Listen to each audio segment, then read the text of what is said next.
Enthalpy is also called the total heat content of the system. Enthalpy of a system can be defined.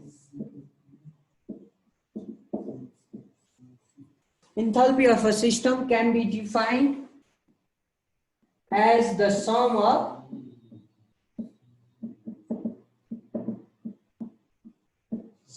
internal energy and product of pressure and volume.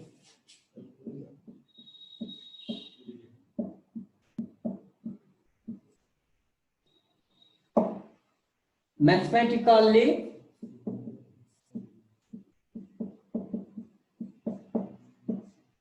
enthalpy,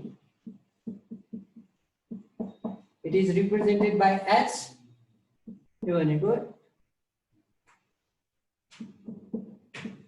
Internal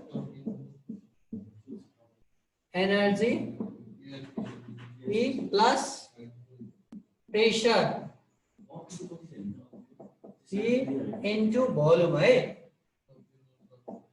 Oh, sir.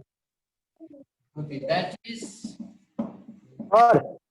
S E plus PV. The product of pressure and Q होती हो पछाडी टल गएछ क्या ये टल गएको pressure and volume है volume. Product of pressure and volume. Mathematical enthalpy H represented by S equal to internal energy plus pressure into volume. That is H equal to E plus PV. तिमीहरुलाई just यो 1 plus 1 गरेर सोध्छ के यो very short question मा. What is enthalpy? हैन भन्यो भने enthalpy is defined as the sum of internal energy and product of pressure and volume भन्ने अनि यो mathematical part देखाउनु. अब यसको characteristics है तीनटा characteristics छ.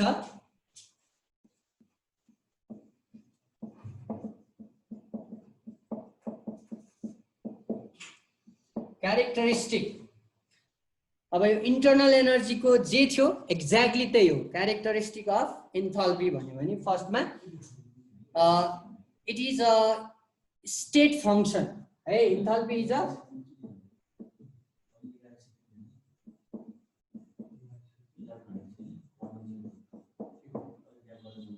it is a state function as its value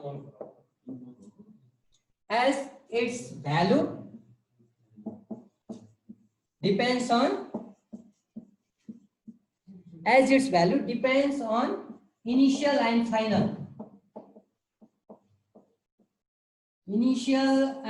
final state of system. Initial and final state of system. Enthalpy को भ्यालु चाहिँ सिस्टम को इनिशियल र फाइनल स्टेट मा डिपेन्ड गर्छ. त्यही भएर यसलाई हामी स्टेट फंक्शन भनेर भन्छौं.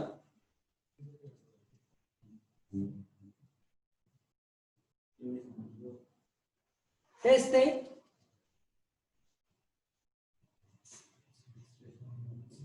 नेक्स्ट यसको फीचर्स क्यारेक्टरिस्टिक भनेको it is an extensive property.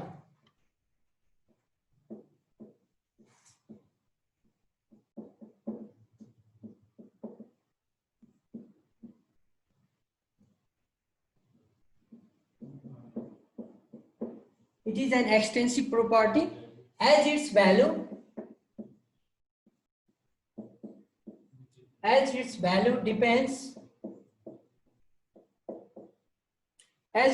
depends on the quantity अथवा amount, quantity of substance अथवा matter contained in the system.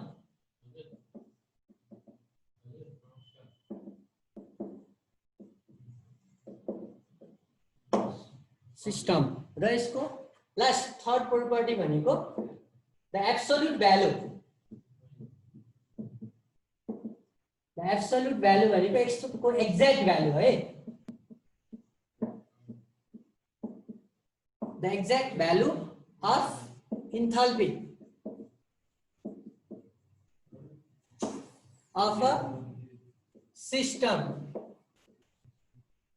cannot be determined.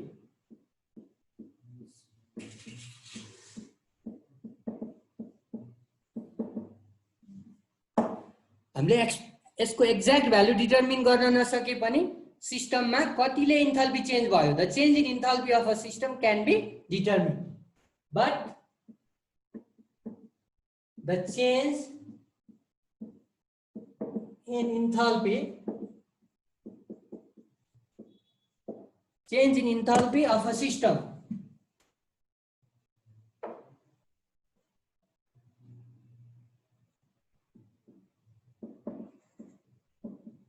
can be determined.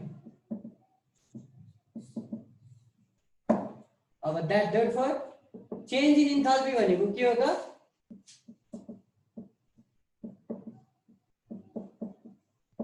हामी डेल एस ले represent गर्छौं change in enthalpy भनेको सिस्टमको दुईटा स्टेटको इन्थाल्पीको difference that is enthalpy in final state enthalpy of system in final state like E2 मानो minus enthalpy of the system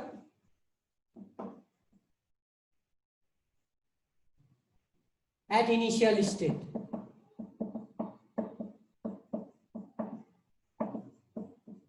Like U1.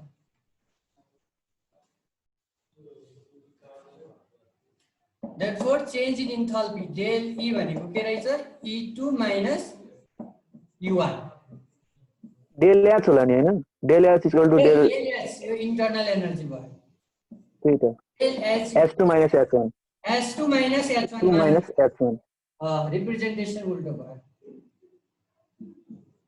h2 minus h1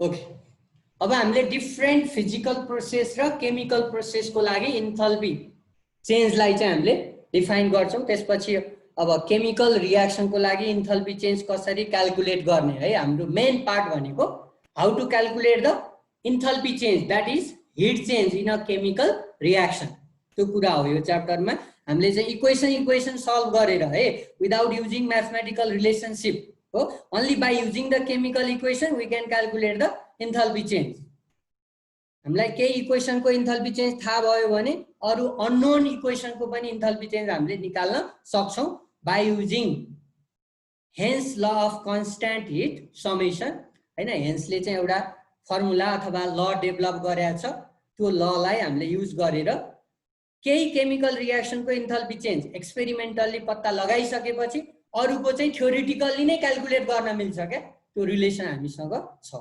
अब त्यो पढ्नु भन्दा अगाडि चाहिँ हामी enthalpy change for different physical and chemical processes भनेर study गर्छौं जस्तै फिजिकल प्रोसेसहरुमा इन्थाल्पी अफ फ्युजन हो enthalpy of vaporization enthalpy of sublimation enthalpy of transition यी कुराहरु पढ्छौं त्यसपछि तीनवटा केमिकल इक्वेसनको रियाक्सनको चाहिँ इन्थाल्पी चेन्ज हामी डिस्कस गर्छौं enthalpy of combustion enthalpy of formation र इन्थाल्पी अफ न्यूट्रलाइजेसन है यो तीनटा बुझेपछि अनि हामीले इन्थाल्पी चेन्ज सँग रिलेटेड न्यूमेरिकल पार्ट चाहिँ सजिलै गर्न सक्छौं यो चाहिँ एउटा क्वेशन लगभग स्योर जस्तै हो इन्थाल्पी चेन्ज निकाल भनेर अब तिमीहरुले क्वेशनहरु हेर्यौ भने थाहा पाउँछौ है अब आजलाई चाहिँ लगभग अब यति नै गरौँ मेरो अलिकति काम छ म बाहिर जानु पर्छ अब नेक्स्ट टाइम चाहिँ कन्टिन्यू गरौँला है त सर